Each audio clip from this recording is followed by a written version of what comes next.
Good morning. Thank you for joining me today.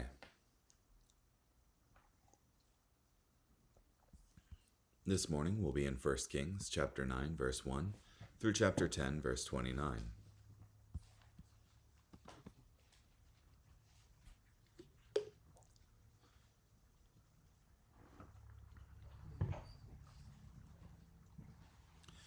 After Solomon finished building the Lord's temple, the royal palace, and all the other construction projects he had planned, the Lord appeared to Solomon a second time, in the same way he had appeared to him at Gibeon.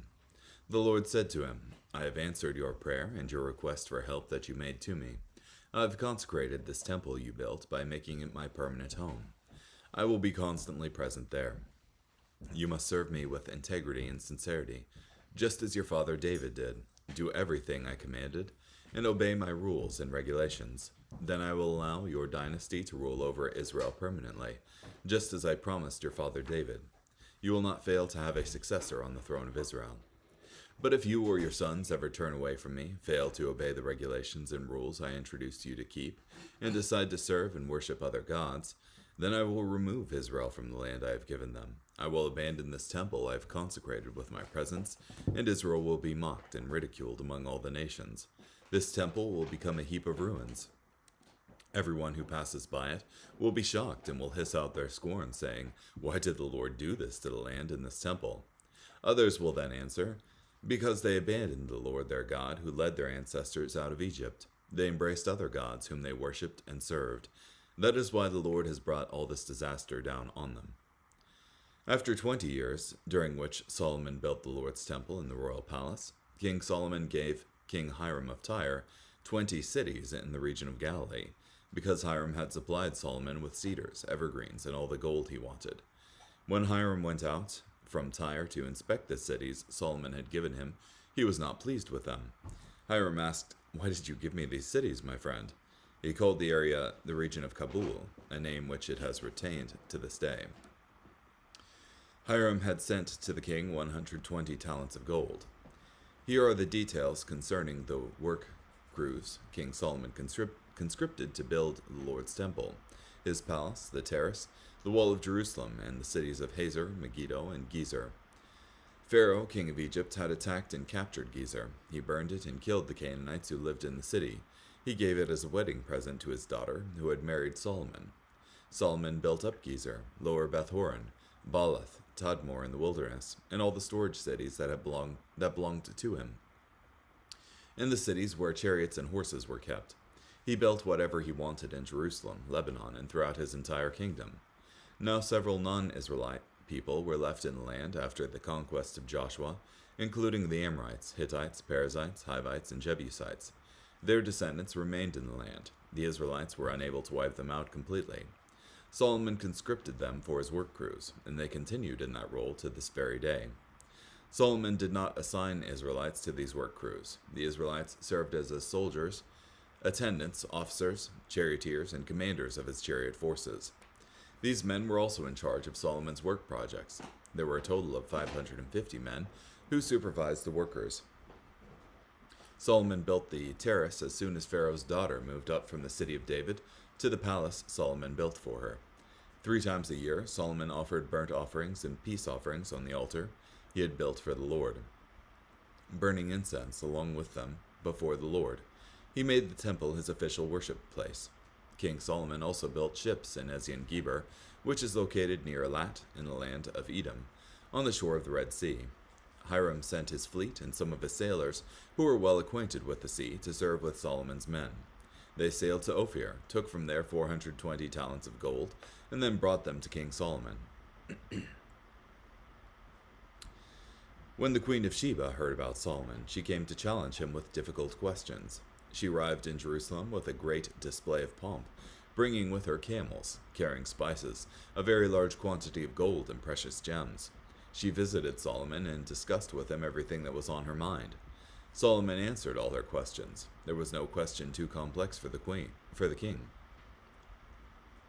When the Queen of Sheba saw for herself Solomon's extensive wisdom, the palace he had built, the food in his banquet hall, his servants and attendants, their robes, his cupbearers, and his burnt offerings which he presented in the Lord's temple, she was amazed. She said to the king, "The report I heard in my own country about your wise sayings and insight was true. I did not believe these things until I came and saw them with my own eyes. Indeed, I didn't hear even half the story. Your wisdom and wealth surpasses what was reported to me. Your attendants, who stand before you at all times and hear your wise sayings, are truly happy. May the Lord your God be praised, because he favored you by placing you on the throne of Israel. Because of the Lord's eternal love for Israel, he made you king so you could make just and right decisions." She gave the king 120 talents of gold, a very large quantity of spices and precious gems. The quantity of spices the Queen of Sheba gave King Solomon has never been matched.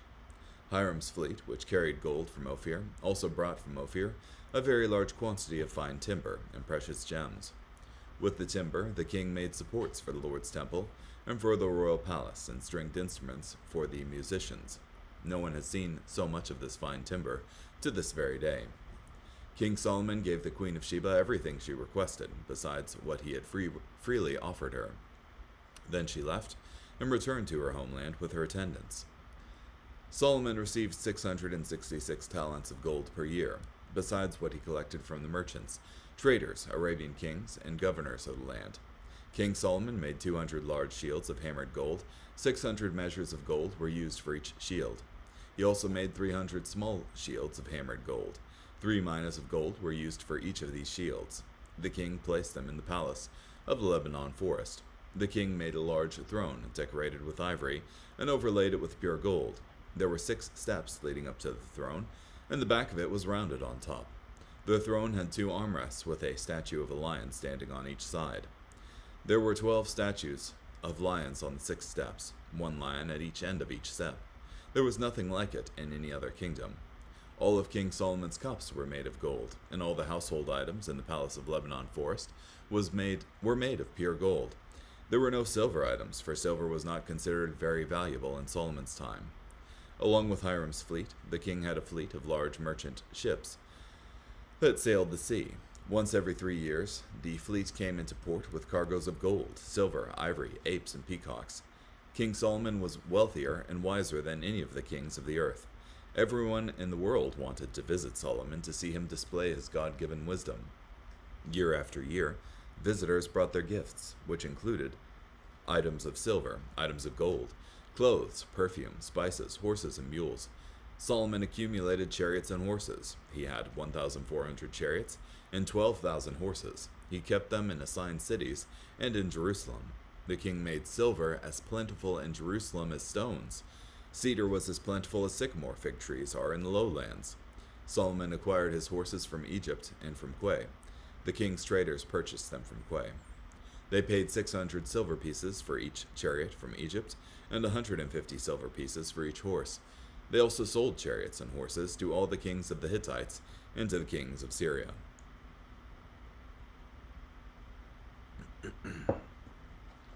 Yeah. King Solomon, pretty wealthy and wise.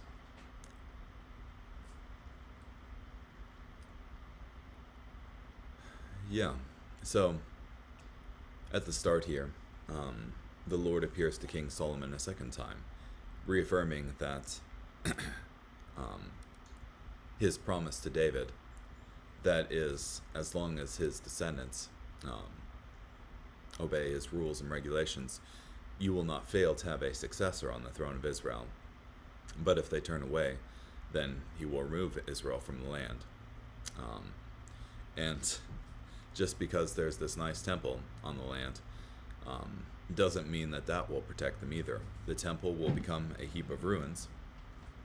Come here, you. There you go. And everyone who passes by it will be shocked and will hiss out their scorn, saying, "Why did the Lord do this to this land and to this temple?" And the answer will be forthcoming, because they abandoned the Lord their God and served other gods.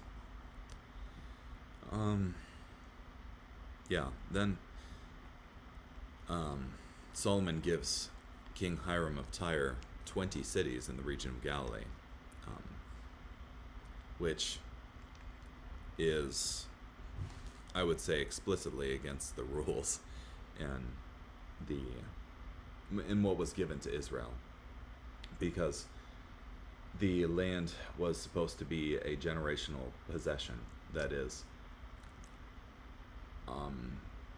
the land in Israel wasn't ever to really change hands from like one buyer to the from the seller to the buyer, but rather it was to be given for a period of time, and that period of time they could harvest crops from that land, but after I think it was 7 years, or maybe it was the 49 for the Jubilee, the land would revert to its previous owner. So for King Solomon to give out the land like this seems weird, and Hiram also thought it was weird. Why did you give me these cities, my friend? And he called it Kabul.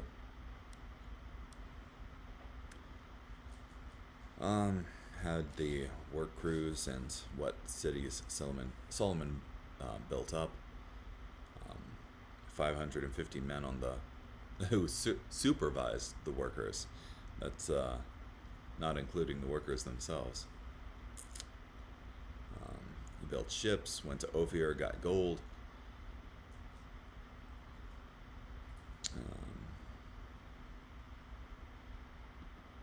Computer's being slow this morning. Nice. And then you have the Queen of Sheba coming to Solomon with difficult questions, which I think it was Jesus who highlighted that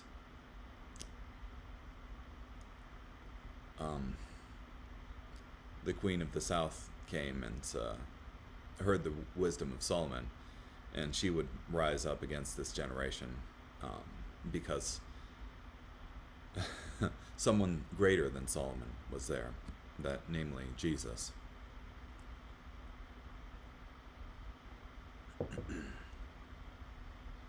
But yeah, she comes to Solomon and sees all of the wealth, the wisdom, and everything, and is overwhelmed, and gives glory to God. In verse 9 of chapter 10, "May the Lord your God be praised, because he favored you by placing you on the throne of Israel. Because of the Lord's eternal love for Israel, he made you king, so you could make just and right decisions." And gives him more gold and spices and timbers. Solomon's revenue per year is listed as 666 talents.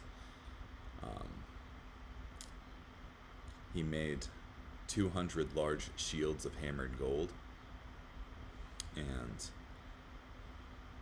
300 small shields of hammered gold, and the king placed those in the palace of Lebanon Forest, which was his palace. Oh man, so much. And again, you have King Solomon with all of his chariot horses. He had 1,400 chariots and 12,000 horses, and had those scattered throughout. But that was, again, against the rules, because the king wasn't supposed to gather for himself many horses or many wives. Yeah. But let's see what Guzik has to say here. When Solomon had finished building the house of the Lord and the king's house, this was some 24 years after Solomon came to the throne. The temple and the palace work at Jerusalem were finished. Now Solomon had to deal with life after completing his greatest accomplishment. It was the hour when the accomplishment of work means the relaxation of effort. That is always a perilous hour, and the greater the work done, the graver the peril. A life which has been full of activity, when that activity ceases, demands some new interest, and will find it either high or low, noble or ignoble. From Morgan. John Trapp on the words, "all Solomon's desire." The word signifieth such a desire as a young man hath after his mistress, or a bridegroom toward his bride, which showeth that Solomon took too much content in his buildings and furniture, passed over his affections too much unto them, and here began his fall. Yeah. And I think it explicitly says that in Ecclesiastes, that he built all of these things but found it vain, Vanity of vanities, all is vanity, and chasing after the wind. The Lord appeared to Solomon the second time. God was good to give Solomon a special appearance at the beginning of his reign. It was even better of God to grant a unique appearance to Solomon the second time. From Spurgeon, brethren, we want renewed appearances, fresh manifestations, new visitations from on high. And I commend to those of you who are getting on in life that while you thank God for the past and look back with joy to his visits to you in early days, you now seek and ask for a second visitation of the Most High.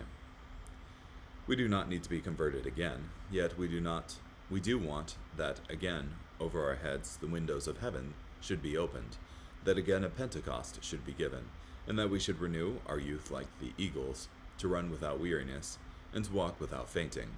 The Lord fulfill to every one of his people tonight his blessing upon Solomon. From Spurgeon. I have heard your prayer. The great prayer of Solomon in 1 Kings 8 meant nothing unless God heard the prayer. The true measure of our prayer is if God in heaven answers the prayer. Also from Spurgeon, have you never known what it is to leave off prayer when you are in the middle of it and say, I am heard, I am heard? Have you not felt that you needed not to cry any longer, for you had gained your suit, and must rather begin to praise than continue to pray? When a man goes to a bank with a check, and he gets the money, he does not stand loafing about the counter. He goes off about his business, and oftentimes, before God, he that is prepared to be a long time in prayer, if it should be necessary, feels that he must be brief in petition and long in thanksgiving. This answer seems to have come many years after the actual dedication of the temple. Yet God also gave Solomon an immediate answer of approval at the time of dedication, when the sacrifices were consumed with fire from heaven.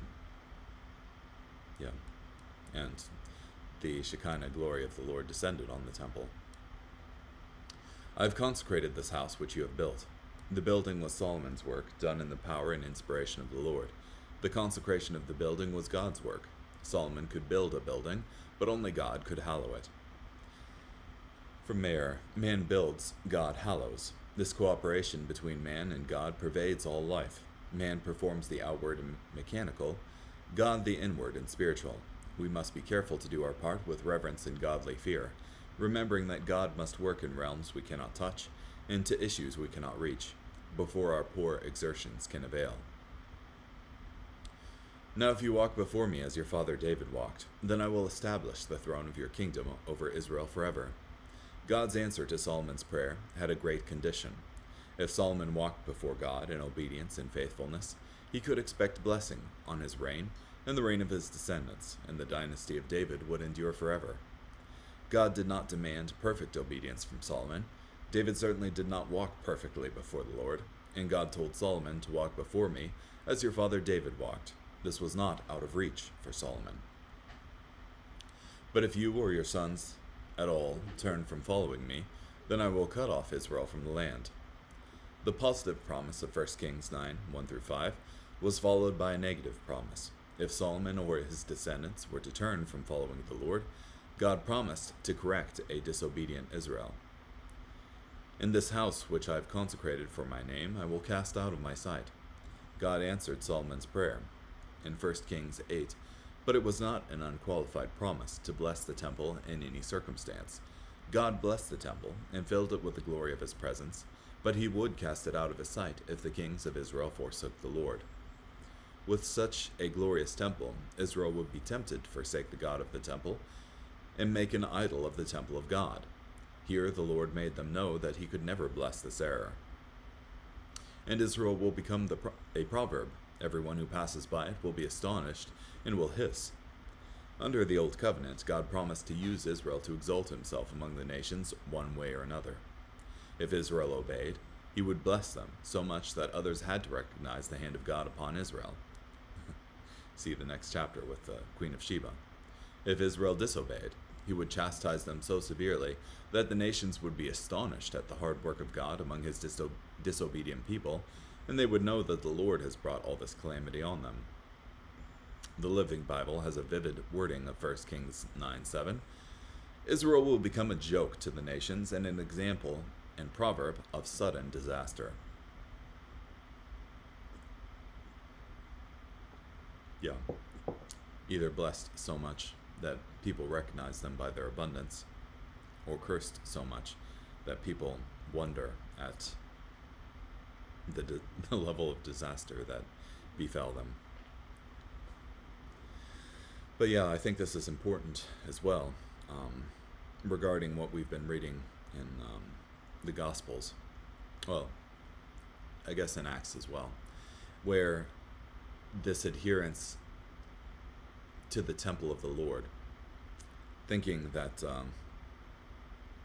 that's the most important thing. And religious servitude there for the sake of the temple of God, and these religious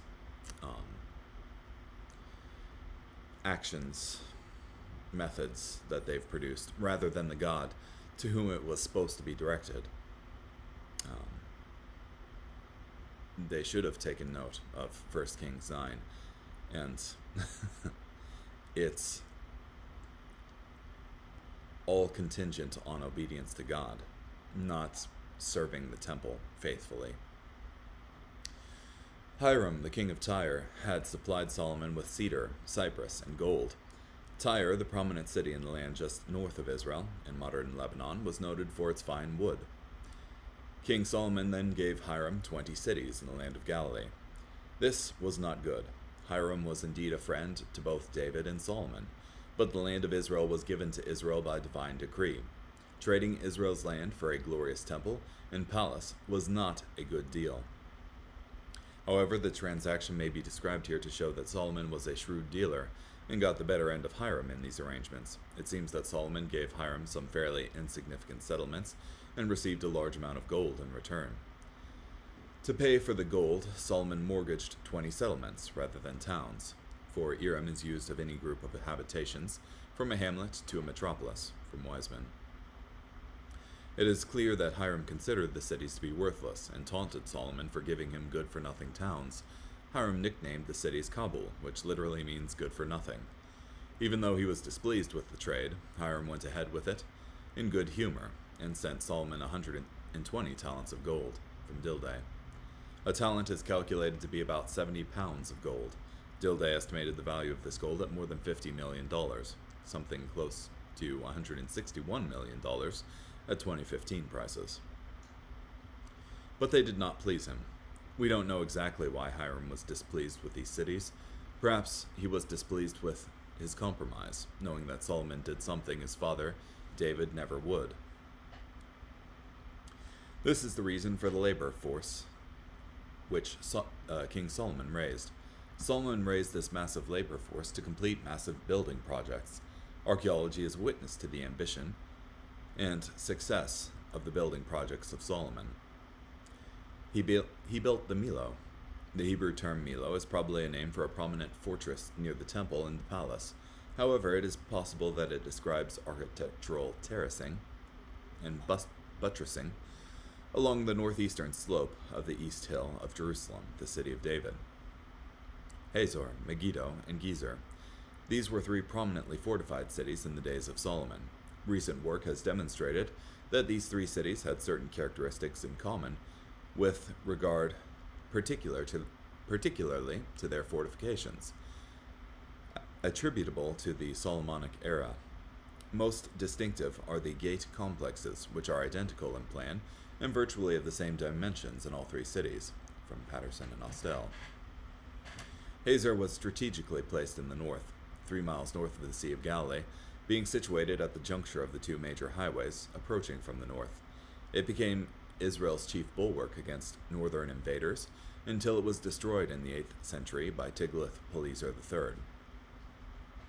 Megiddo was the great fortress that controlled on the major passes from the plain of Sharon on the coast into the valley of Jezreel through the Carmel range.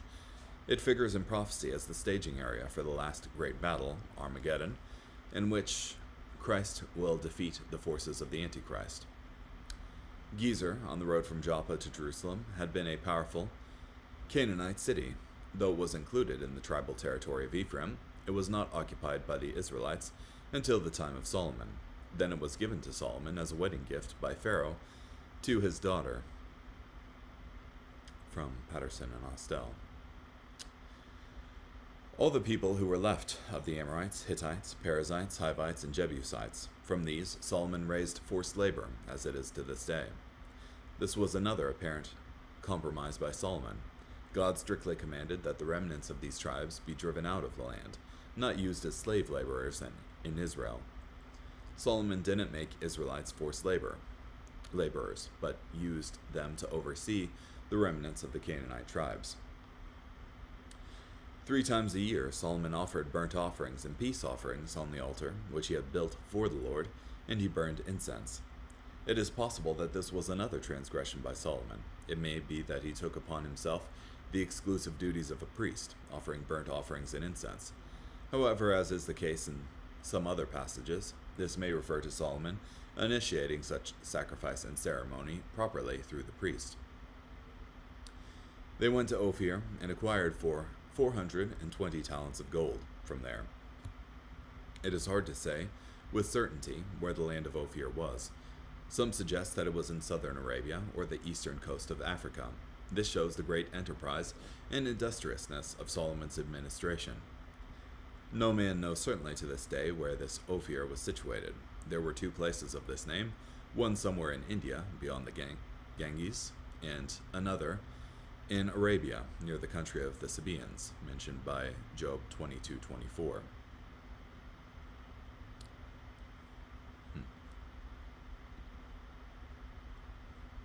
From Clark. The Queen of Sheba, also known as Sabi, was where modern-day Yemen is today, in southern Arabia. We know from geography this was a wealthy kingdom with much gold, spices, and precious woods. History also tells us that they were known to have queens, as well as kings. This was a long trip, up to about 1,500 miles. She probably came as part of a trade delegation, but there is no doubt that she was highly motivated to see Solomon and his kingdom. When the Queen of Sheba heard of the fame of Solomon concerning the name of the Lord, she came to test him. She came to Solomon and Israel at their material zenith. The great prosperity, splendor, and wisdom of Solomon's kingdom were internationally famous. She came to Jerusalem with a very great retinue. The queen traveled in the manner of queens, with a large royal procession, heavily laden with gifts and goods for trade. When she came to Solomon, she spoke with him about all that was in her heart. Solomon's kingdom was famous not only for its material prosperity, but also for his great wisdom. The Queen of Sheba had great and seemingly difficult questions, and Solomon answered all her questions. The hard questions were not just riddles, but included difficult diplomatic and ethical questions. The test was not an academic exercise, but to see if he would be a trustworthy business partner and a reliable ally capable of giving help from Wiseman. When the Queen of Sheba had seen all the wisdom of Solomon, the house that he had built, the food on his table, there was no more spirit in her. This queen was obviously familiar with a world of royal splendor and luxury, yet she was completely overwhelmed by the wisdom of Solomon and the glory of his kingdom. What happened to the Queen of Sheba is a natural and not an uncommon effect, which will be produced in a delicate, sensible mind at the sight of rare and extraordinary productions of art. From Clark. Indeed, the half was not told me. The Queen of Sheba heard wonderful things about Solomon and his kingdom, but upon seeing it with her own eyes, she realized it was far greater than she had heard. Happy are your men, and happy are these your servants. It is a joyful thing to serve a great, wise, and rich king. If it was a happy thing to serve Solomon, it is a much happier thing to serve Jesus. Blessed be the Lord your God, who delighted in you. This is an example of what God wanted to do for Israel under the promise of the Old Covenant. God promised Israel that if they obeyed under the Old Covenant, he would bless them so tremendously that the world would notice and give glory to the Lord God of Israel. Now it shall come to pass, if you diligently obey the voice of the Lord your God, to observe all his commandments which I command you today, that the Lord your God will set you high above all nations of the earth. Then all peoples of the earth shall see that you are called by the name of the Lord, and they shall be afraid of you. From Deuteronomy 28, verses 1 and 10. God wanted to reach the nations through an obedient and blessed Israel. If Israel did not obey, then God would speak to the nations through a thoroughly disciplined Israel. Blessed be the Lord your God. It is fair to ask if this was a true confession of faith, expressing allegiance to the God of Israel. Taken in their context, these may not be more than the queen's response to the astonishing blessed evidence in Solomon's Jerusalem. Her statement about the blessings of the Lord on Israel and Solomon in verse 9 were no more than a polite reference to Solomon's God. There is no record that she accepted Solomon's God, who was so majestically edified by the temple from Dildé. Praise to the Lord implies recognition of Israel's national God and need not necessarily be an expression of personal faith, from Wiseman. If we take the Queen of Sheba as an example of a seeker, we see that Solomon impressed her with his wealth and splendor, and also impressed her personally, but she returned home without an evident expression of faith in the God of Israel. This shows that impressing seekers with facilities and programs, and organization and professionalism isn't enough.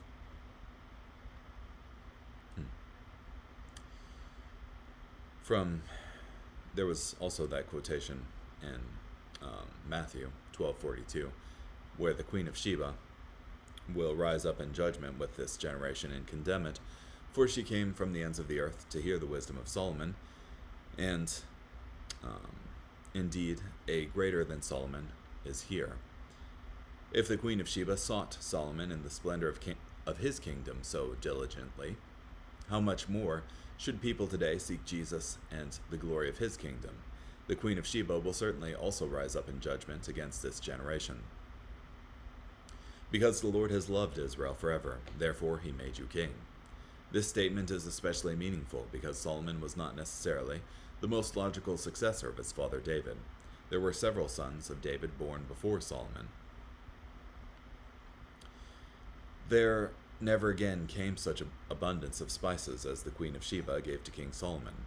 She came from a region rich in spices and skilled in the processing of spices. Solomon had given her according to the royal generosity. To give according to the royal generosity means to give a lot. The description of Solomon's measure of generosity toward the Queen of Sheba also describes the measure of God's generosity toward us. According to tradition, fanciful stories perhaps, the Queen of Sheba wanted a son by Solomon, and he obliged her. Her child was named Menelik, and he became the ancestor of all subsequent Ethiopian monarchs, according to tradition. 666 talents of gold. This was a vast amount of gold which came to Solomon yearly. One commentator estimated the value of this 666 talents of gold at $281,318,400. According to the value of gold in 2015, it would be just under $1 billion. This speaks not only to the great wealth of Solomon, but it also makes him the only other person in the Bible associated with the number 666. The other biblical connection to 666 is the end times world dictator and opponent of God, and his people, often known as the Antichrist. In fact, the Revelation passage specifically says that the number 666 is the number of man, and the man may be Solomon. This isn't to say that Solomon was the Antichrist, or that the coming Antichrist will be some strange reincarnation of Solomon, but it may indicate that the Antichrist may not be someone purely evil from the very beginning. Instead, he may be like Solomon, a good man corrupted. Besides that, from the traveling merchants, Solomon received more than 666 talents of gold a year. This 666 talents was just his beginning salary. The writer of 1 Kings gives us a warning signal here. He assumes that we know of the instructions for the future kings of Israel in Deuteronomy 17:14-20. He assumes we know verse 17 of that passage, which says, "Nor shall he greatly multiply silver and gold for himself." God blessed Solomon with great riches, but Solomon allowed that blessing to turn into a danger because he disobediently multiplied silver and gold for himself. Yeah, forgot that one. 200 large shields of hammered gold, 300 shields of hammered gold. These shields made beautiful displays in the house of the forest of Lebanon, but they were of no use in battle. Gold was too heavy and too soft to be used as a metal for effective shields. This shows Solomon had the image of a warrior king, but without the substance. According to Dildane, each large shield was worth about $120,000, $250,000 at 2015 values.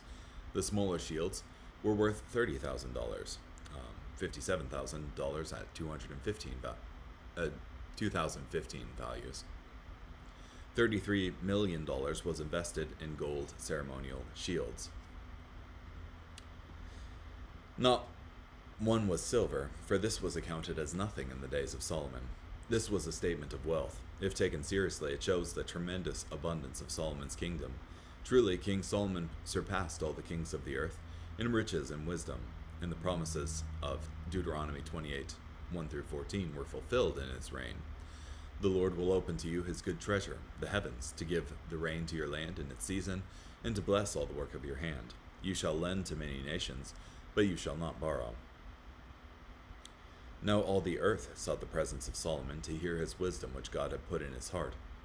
This was another fulfillment of the promises of Deuteronomy 28. And the Lord will make you the head and not the tail. You shall be above only, and not be beneath, if you heed the commandments of the Lord your God. Solomon gathered chariots and horsemen. He had 1,400 chariots and 12,000 horsemen. In comparison to the reign of David, there were few military conflicts during the reign of Solomon, yet he still saw the importance of a strong defense. Perhaps there were few military conflicts because Solomon had a strong defense. The king made silver as common in Jerusalem as stones. When we think of Solomon's great wealth, we also consider that he originally did not set his heart upon riches. He deliberately asked for wisdom to lead the people of God instead of riches or fame. God promised to also give Solomon riches and fame, and God fulfilled his promise. We also consider that Solomon gave an eloquent testimony to the vanity of riches, as the preacher in the book of Ecclesiastes. He powerfully showed that there was no ultimate satisfaction through materialism.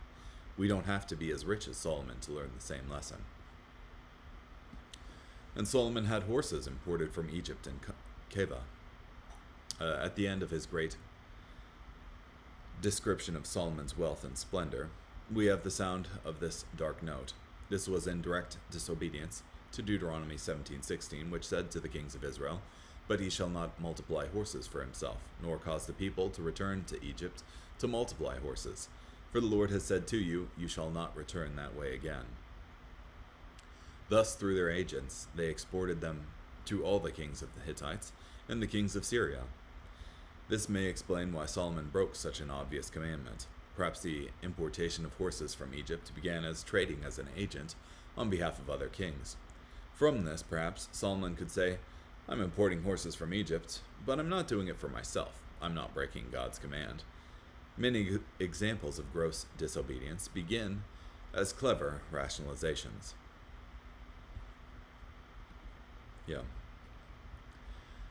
I think, just going through this, it's one of the things that stands out to me is that material abundance and material success, material success, don't necessarily mean that we're following after God.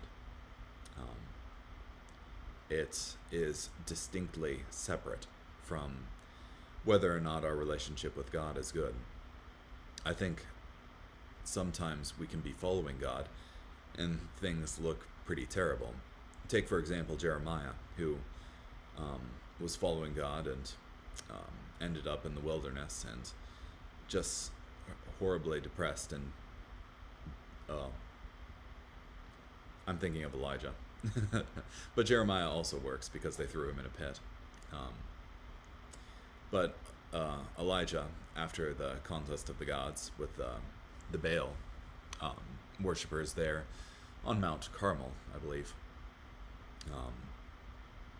has this order by Queen Jezebel to go out and kill Elijah. And Elijah laments and says, "I'm the last one here, and they're gonna kill me too." But the Lord said to him that he'd reserved thousands for himself, who had not bowed the knee to Baal. So, I guess to me, that just serves as a warning of to utilitarianism in particular.